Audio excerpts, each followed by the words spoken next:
हस्त मैथुन एक अष्ट मैथुनों के अंतर्गत है और ये भयानक रोग है, भयानक रोग। इसमें संकोच की बात नहीं, जैसे डॉक्टर से संकोच नहीं, ऐसे शास्त्र और सदगुरुदेव ये संकोच का विषय नहीं। ये वो भयानक रोग है जो कैंसर से भी, टीबी से भी बड़ा भयानक रोग है, बड़ा भयानक रोग। उसकी तो औषधि, इसकी औषधि नहीं है। वो तो प्रारब्ध से आ रहा है। ये आप वर्तमान क्रिया को बिगाड़ कर अपना नाश कर रहे हैं।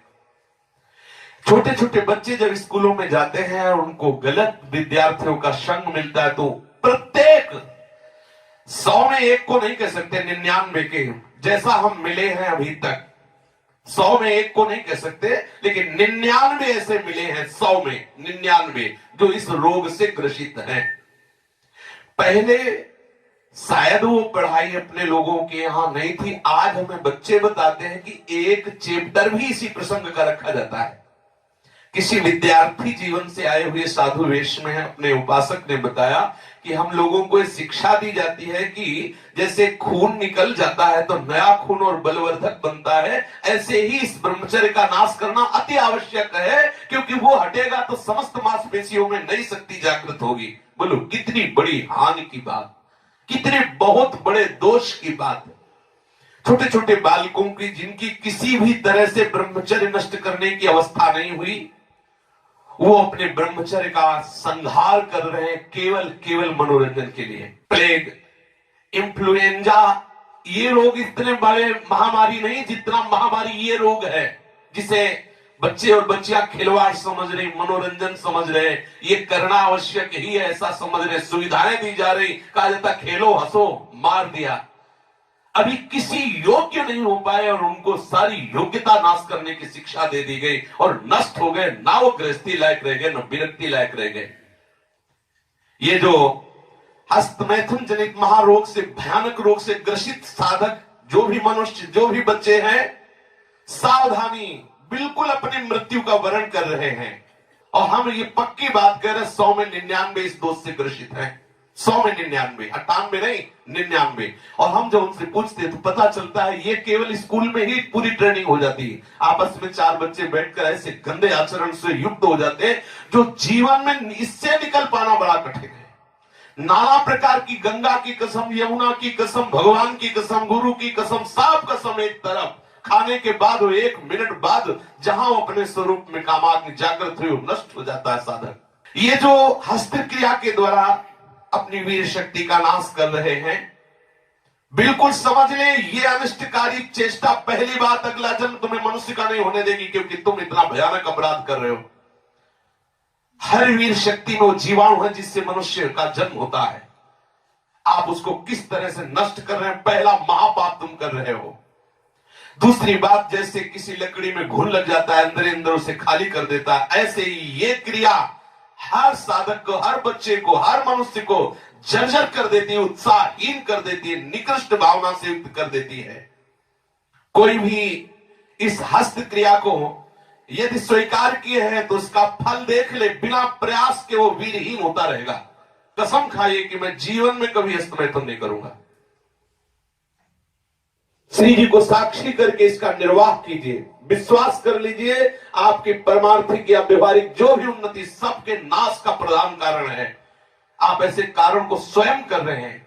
गृहस्थी धर्म में तो जब संयोग होगा तब होगा, आप इसमें प्रतिपल मर रहे हैं, प्रतिपल। और ये आपको इतना कमजोर, इतना परास्त कर देगा, आप भगवत मार्ग में चल नहीं सकते। आप इसे निश्चय करें, इसी क्षण निश्चय करें कि मैं कभी भी हस्त क्रिया के, तो कोई भी साधक, स्त्री या पुरुष, कोई भी साधक किसी भी प्रक्रिया के द्वारा हम ऐसा, जब तक गृहस्थ धर्म से युक्त होकर हम भगवत पूजा की भावना से संतान उत्पत्ति वाली क्रिया, वो अलग चीज, अपनी किसी चेष्टा के द्वारा हम ऐसा नहीं करेंगे।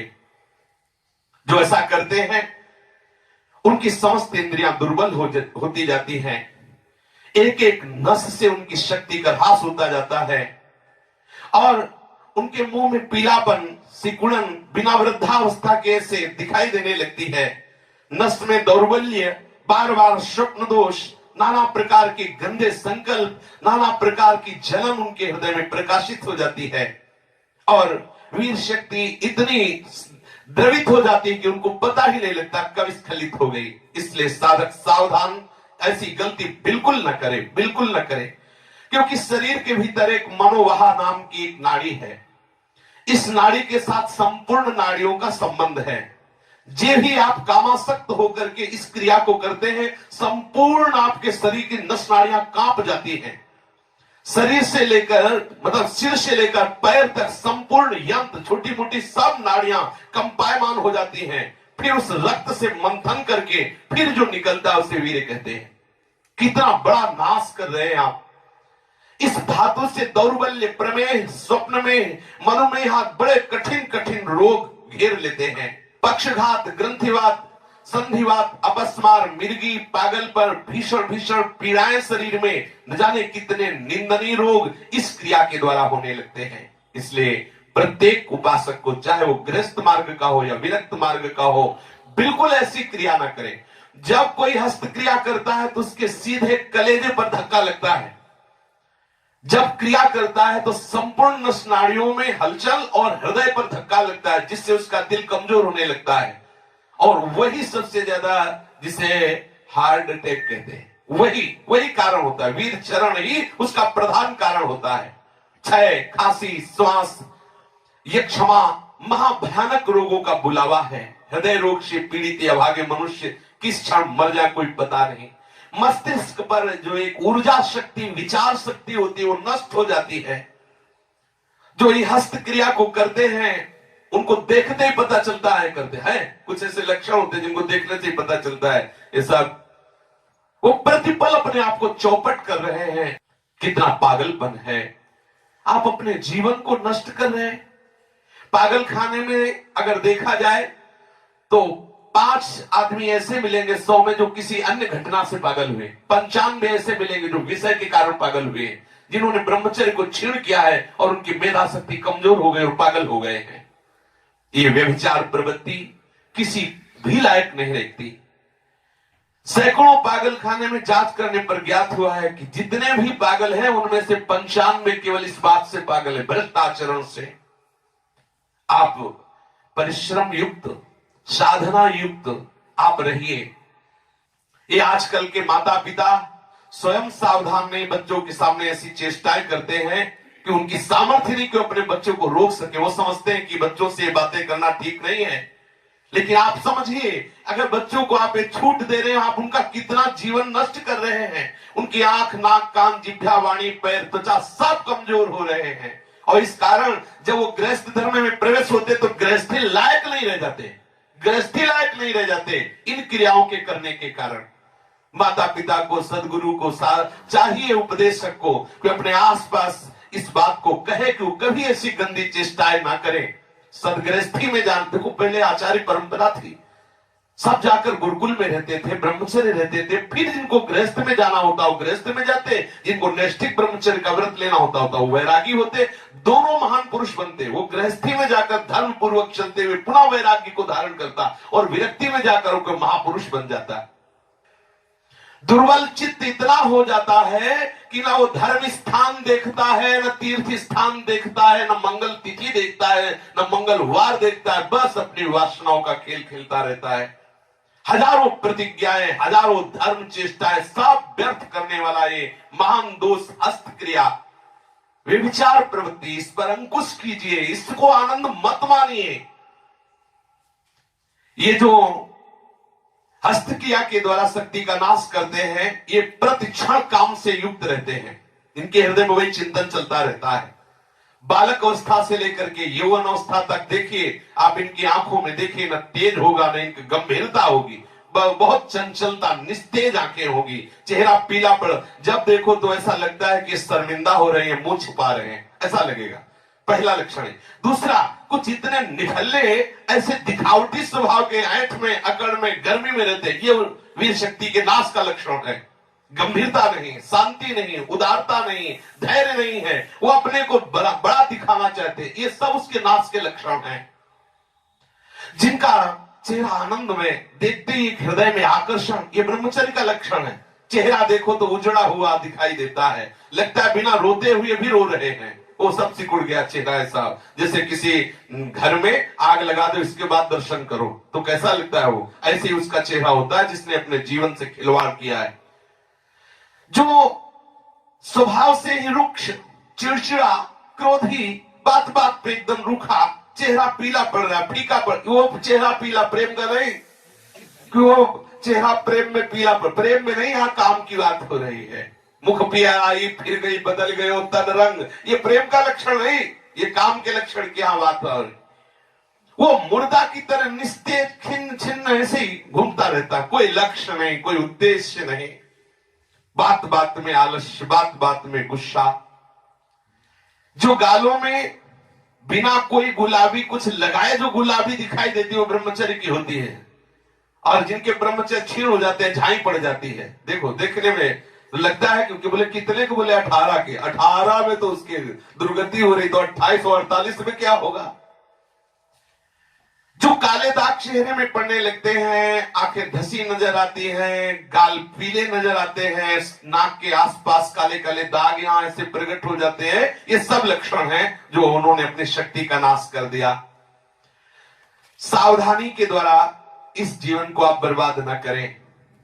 जो 12 वर्ष की अवस्था के बाद से शुरू क्रिया कर, 12 वर्ष हैं, कितने से बच्चे हैं, कितने चलना मुश्किल हो गया, चलना मुश्किल, तब कसम खवानी पड़ी। वो तो लक्षण पता है ना, तो कसम कि तुम्हें हमारी कसम, यदि हमें आप तनिक भी मानते हो, संत मानते हो, गुरु मानते हो, कसम खाओ आज के बाद ऐसा, तब उनमें चलने की सामर्थ्य आ रही। बच्चे हैं, खिलवाड़ हो गया, उनके लिए खिलवाड़ हो गया और अपने जीवन को नष्ट कर दिया। अभी 14, 13, 15, 18 ये अवस्था है।